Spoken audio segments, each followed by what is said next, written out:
तुम्ही करू नका म्हणल्यावर आम्ही मग कुठं करीत असतो, बुळकांडात करीत असतो मग आम्ही, मग तर कुठं करीत असतो. दादागिरी करायची नाही. आम्ही आझाद मैदानला करणार, शिवाजी पार्कला करणार, वर्षा पुढे बी करणार, सगळ्या दुनियात करणार आम्ही. हा, कुठं जिथं आम्हाला रोड दिसणार आम्ही तिथं करणार. तू काय करणार तर बघू त्या टायमाला. आम्ही मग रेल्वे बी नाही फिरून देणार, तुमच्या विमानं नाही उडून देणार.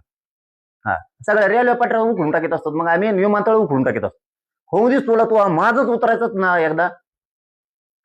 आम्ही सज्ज होणार आहेत. मग तुम्ही लोकांना वेटीच करून धरता रे. कशामुळे लोकांना तळपिता विनाकारण? आमचंच आरक्षण आमचंच रद्द करता. कशाला तळतळाट घेता लोकांचा? आणि मुंबईत येऊ नका. लोकांनी कसा झक मारायला मतदान केलं होय तुम्हाला? तुम्ही आमचे इथं आपले म्हणून तुम्हाला तिथं बसवले. आम्हाला मुंबईत कधी अडचण आली तर तुम्ही आमच्या मराठ्यांच्या लेकरा बाळाच्या मदतीला येतात म्हणून तर तुम्ही दादागिरी करायला, गुंडगिरी करायला लागलात, तिथं दहशत पसरायला लागलात. एवढं सोपं समजता का? सत्ता काय आहे? सत्ता म्हणजे काय? 5 मिनिटं टिकून देणार नाहीत मराठी जर तारायला लागले तर.